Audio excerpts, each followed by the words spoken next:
Jemaah Islam itu indah yang dirahmati oleh Allah Subhanahu wa taala. Menutup aib di dalam Islam sangatlah penting, sehingga ini pun dicontohkan oleh nabi-nabi Allah dan Rasulullah SAW. Marilah kita dengar kisah bagaimana ketika Nabi Musa alaihi salam pada akhirnya bisa menutup aib saudaranya, pun Allah menutup aib dari orang tersebut. Inilah kisahnya.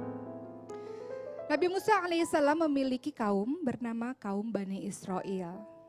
Sudah lama sekali di antara orang-orang Bani Israel itu tanah-tanah yang mereka miliki tandus.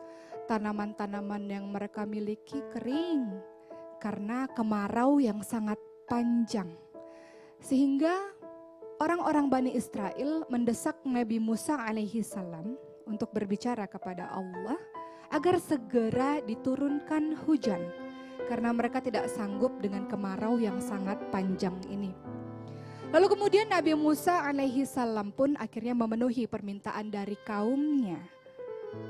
Maka Nabi Musa alaihi salam bersama 70.000 orang-orang Bani Israel pergi ke padang pasir dan kemudian menengadahkan tangan dan meminta kepada Allah Subhanahu wa taala agar diturunkan hujan dan berakhir penderitaan kekeringan mereka. Namun ketika berdoa lama memohon kepada Allah Subhanahu wa taala, bukannya hujan turun, justru matahari semakin terik.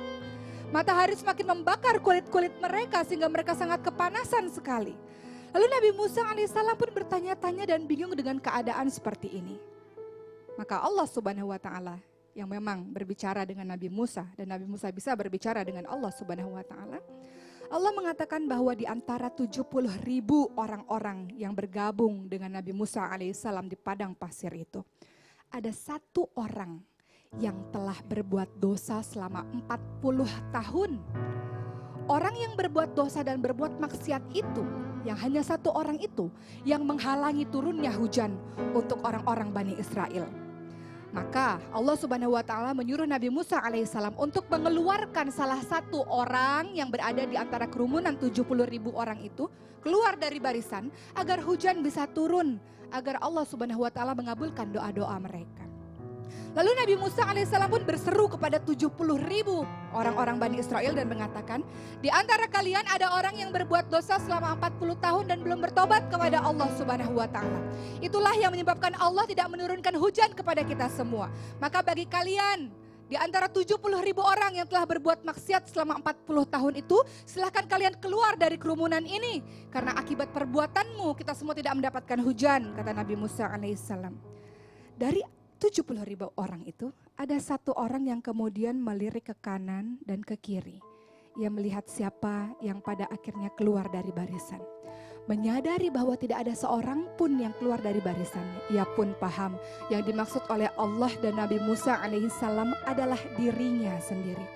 Maka ia kemudian menundukkan pandangannya, menundukkan wajahnya, senantiasa berpikir, apa yang aku harus lakukan ya Allah? Di satu sisi kalau aku keluar dari barisan ini pastilah aku akan malu sekali, karena orang semuanya akan tahu bahwa aku adalah orang yang senantiasa berbuat dosa. Tapi kalau aku terus berada dalam barisan ini, kalau aku terus berada di antara 70.000 orang ini, hujan tidak akan turun dan aku pun akan menderita, semua orang pun akan menderita akibat perbuatanku. Maka apa yang aku harus lakukan? Wahai Allah, apa yang aku harus lakukan wahai Allah? Kata orang ini sambil berbisik-bisik di dalam hatinya. Ia semakin menundukkan wajahnya dengan begitu dalam dan kemudian air matanya menetes. Air matanya yang bening dan suci itu pada akhirnya menetes. Ia mengatakan, maafkan aku wahai Allah, aku adalah orang yang berbuat dosa dan aku adalah orang yang senantiasa zalim pada diriku sendiri. Ampuni aku wahai Allah. Aku adalah orang yang paling banyak berbuat maksiat ya Allah. Aku adalah orang yang senantiasa berbuat hina ya Allah. Ampuni aku wahai Allah. Maka air matanya berderai-derai, dengan kesendirian dia terus menunduk. Sementara orang lain tidak ada yang mengetahui apa yang sedang orang itu perbuat. Ia terus berkomat kamit meminta ampun dan bertobat kepada Allah Subhanahu wa taala agar Allah mengampuni semua dosa-dosanya.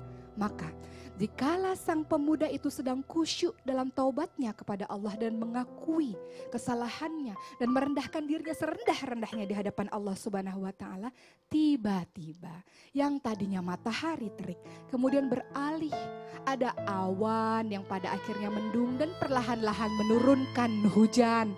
Lalu Nabi Musa alaihissalam pun bertanya kepada Allah Subhanahu wa taala, "Wahai Allah, di antara 70.000 orang ini belum ada seorang pun yang keluar dari barisan. Tapi tiba-tiba sekarang sudah mulai turun hujan dan hujan semakin deras. Katakan padaku, wahai Allah, siapa orang yang telah berbuat maksiat itu? Katakan padaku, wahai Allah," kata Nabi Musa alaihissalam. Lihatlah bahwa Allah pun akhirnya berbicara kepada Nabi Musa bahwa orang tersebut telah bertaubat. Tadinya aku tidak mau menurunkan hujan, tapi ketika orang itu berada dalam kerumunan dan mendengar kalimat-Mu wahai Musa, maka orang tersebut telah bertaubat dengan sesungguh-sungguhnya taubat, bertaubat nasuha. Maka aku adalah maha pengampun bagi setiap dosa hamba-hambaku. Ketika dia sudah bertaubat, bersih dari segala dosa, aku berikan hujan untuk kalian semua. Lihat, dari kisah ini kita bisa mendapatkan pembelajaran. Allah menutupi aibmu. Allah mengampuni dosa-dosamu. Maka senantiasalah ketika berbuat dosa untuk senantiasa bertaubat di jalan Allah Subhanahu wa taala. Tutup aib kita, senantiasa berbuat baik untuk menghapus kesalahan-kesalahan yang kemarin. Lihat, Allah tutup aib dan orang-orang soleh akan menutup aibmu. Wahai kita semua ini hamba Allah yang penuh dosa. Maka senantiasalah berusaha menjaga nama baik dan menutup aib diri sendiri dengan terus berbuat baik. Insya Allah menjadi pembelajaran.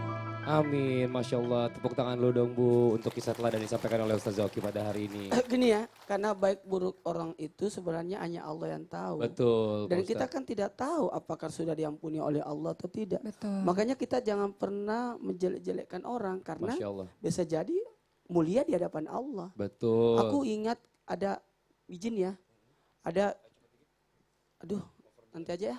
Gini aja Pak Ustadz, gimana kalau misalnya Pak Ustadz langsung dikaji aja untuk tema kita hari ini. Langsung aja dijelaskan, ada nggak Pak Ustadz amalan agar kita menjaga nama baik? Buat yang di rumah jangan kemana-mana, tetap di Islam itu indah.